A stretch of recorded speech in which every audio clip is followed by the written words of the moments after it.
हाय, मैं कृष्णा सर फिर से आपका क्वेरी करो में स्वागत करते हैं। जैसा कि कुछ दिन से जो है कि ट्रिग्नोमेट्री को हम डील कर रहे हैं और एनसीईआरटी के लास्ट एक्सरसाइज में लगभग ऑलमोस्ट जो है आज प्रॉब्लम को जो है कि जो भी जितने भी एक्सरसाइज में प्रॉब्लम दिए हुए हैं वो आज ख़त्म हो जाएंगे और इसको कोशिश करेंगे कि फिर से थोड़ा सा समराइज भी कर देंगे कि हम लोगों ने जो है कि अब तक क्या क्या पढ़ा है। ठीक है, तो अभी जो है कि एक्सरसाइज 8.3 का ही जो बचा हुआ रिमेनिंग क्वेश्चन है उसको देखते हैं, है ना। और इसमें आपका क्वेश्चन नंबर 7 तक उस दिन प्रीवियस क्लास में हम बता चुके हैं। आज जो है क्वेश्चन नंबर 8 जिसमें दिया हुआ है sin a plus cosec a का whole square plus cos a plus sec a का whole square equal to 7 plus tan square a plus cot square a को प्रूव करना है। ठीक है, तो इसको प्रूव करने के लिए हम पहले भी बताए हैं कि कोशिश ये करना चाहिए कि जो बिगर पार्ट होता है उसी को लेकर चलना चाहिए। यानी LHS और RHS में डिसाइड करने का सबसे अच्छा तरीका है कि जो बिगर पार्ट हो उसको ही लेकर चलें, उसी को सिंप्लीफाई करें। ठीक है, तो हम यहाँ पर LHS को ही लेकर चलेंगे क्योंकि बिगर पार्ट क्या है, ये है लेफ्ट हैंड साइड वाला ही है, sine A plus cosec A square whole square cos A plus sec A का whole square. I think in question yes question is correct. So we have to find to after solving this one, so how it comes we will proceed it here। हम लोग देख रहे हैं कि it is in the form of a plus b का whole square, both terms have a plus b का whole square। so हमें पता है कि a plus b का whole square क्या होता है, a square plus 2ab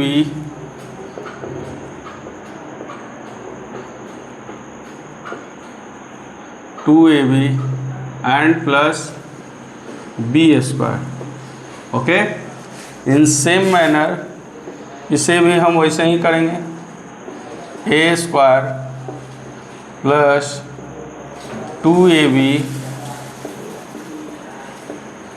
plus b square यानी सेक स्क्वायरिंग। क्लियर, यहाँ पर हम लिख लेंगे जो भी हम फार्मूला का इस्तेमाल किए हैं, जो भी चाहे वो ट्रिग्नोमेट्रिकल आइडेंटिटी हो या अलजेब्राइक आइडेंटिटी हो, यहाँ मेंशन कर देंगे। क्लियर है। अब आप देखिए यहाँ sine A into cosec A, sine A और cosec A both are reciprocal, और हम बताए हैं कि जब दो नंबर जो एक दूसरे का रेसिप्रोकल हो तो मल्टीप्लाई करने पर हमेशा 1 आता है। तो यहाँ पर साइन स्क्वायर ए और इसे अगर हम देखें तो इंटू 1 कर सकते हैं। क्यों? क्योंकि ये दोनों रेसिप्रोकल है। और यहाँ कॉसेक स्क्वायर ए होगा, यहाँ कॉस स्क्वायर ए होगा। यहाँ भी देखिए कॉस ए और सेक ए एक दूसरे का रेसिप्रोकल है, तो ये भी क्या हो जाएगा, 1 हो जाएगा। यानी 2 इंटू 1 2 रह जाएगा और प्लस सेक स्क्वायर ए होगा। क्लियर। अब यहाँ पर 2 इंटू 1 2 और ये 2 यानी कि 4 यहाँ हो गया, प्लस साइन स्क्वायर ए, साइन स्क्वायर ए के साथ कॉस स्क्वायर ए को रीअरेंज कर देते हैं और यहाँ पर कॉसेक स्क्वायर ए और सेक स्क्वायर ए को रीअरेंज कर देते हैं। रीअरेंज मतलब सबको उसके आइडेंटिटी के रूप में दिखाने के लिए हम रीअरेंज कर सकते हैं। अब यहाँ पर sign square A plus cos square ए 1 होता है और ये दोनों अभी स्क्वायर में है और ये दोनों के बीच में कोई रिलेशन होता नहीं है, तो इन दोनों का रिलेशन नहीं होता है, जबकि स्क्वायर में है तो ये आइडेंटिटी को रिलेट करेगा।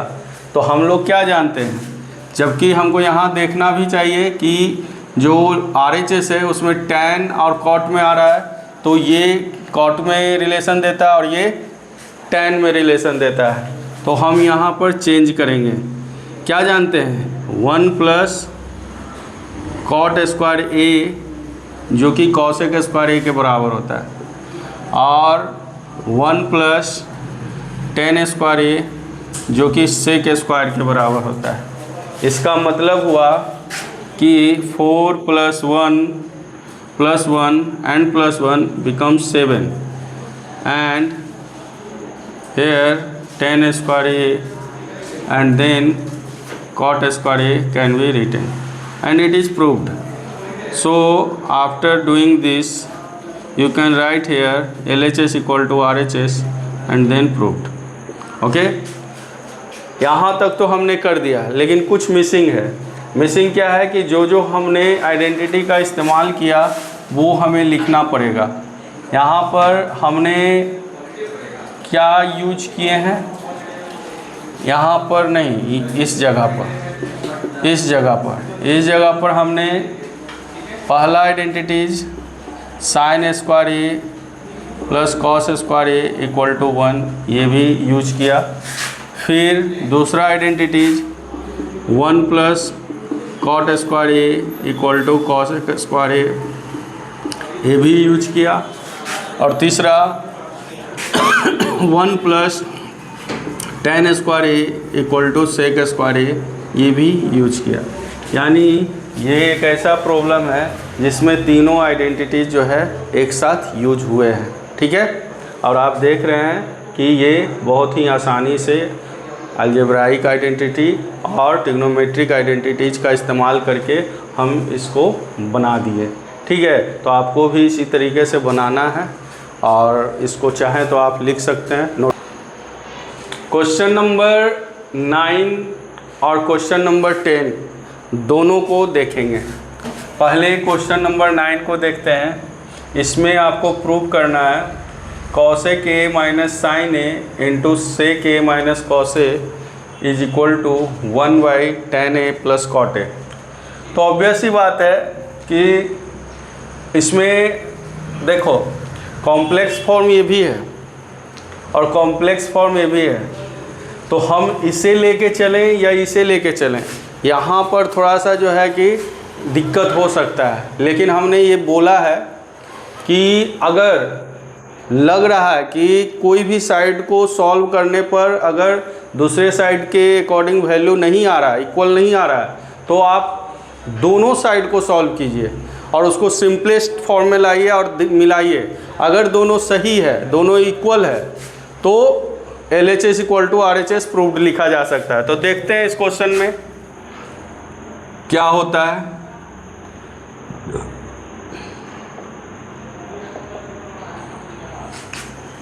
हम यहाँ पर LHS लेकर चलते हैं पहले। Cosec A minus sine A into sec A minus cos A. अब हम क्या देख रहे हैं कि इसमें साइन और कॉस यूज हो रहे हैं और हमको लाना है tan ए और cot ए। तो जब ऐसा सिचुएशन रहे तो कोशिश ये करना चाहिए कि ईच ट्रिग्नोमेट्रिक रेशियो को कॉस और साइन के फॉर्म में चेंज करने का कोशिश करें, ताकि वो आसान हो जाए, आइडेंटिटी पर वो सेट हो जाए। तो देखिए यहाँ पर कॉसेक ए को हम लिख सकते हैं 1/sin A minus sine A, और सेक ए को 1/cos ए माइनस कॉस ए यहाँ लिख सकते हैं। अब यहाँ पर आप देखिए, अगर हम साइन ए एलसीएम लेते हैं तो ये हो जाता है 1 माइनस साइन स्क्वायर, यानी स्क्वायर में आ गया। और जब स्क्वायर में आ गया तो हम आइडेंटिटी का इस्तेमाल आसानी से कर सकते हैं। ठीक है, तो ये क्या हो गया, 1 minus sine square A, easily you can write cos square A, and this becomes sine here, and here you can write sine square A by cos A. Clear. अब इसमें कैंसिल किया जा सकता है साइन ए, इसको अगर डिवाइड करेगा तो साइन ए होगा, कॉस ए से अगर इस डिवाइड होगा तो कॉस ए होगा, और बचेगा क्या, cos A into sine A. Okay, जबकि आंसर में 1/10 ए प्लस कॉट ए है, तो ये जो है कि उस फॉर्मेट में है नहीं। तो अब क्या करेंगे, तो चूंकि इस फॉर्म में आ नहीं रहा है और सिंपलेस्ट फॉर्म यही है और इसके बाद हम कुछ कर नहीं सकते हैं, तो ऐसे सिचुएशन को हैंडल करने के लिए हमें RHS को भी सिंप्लीफाई करना पड़ेगा। जैसा कि हम शुरुआत में ही आपको बताया था कि कभी कभी कोई साइड को लेकर चल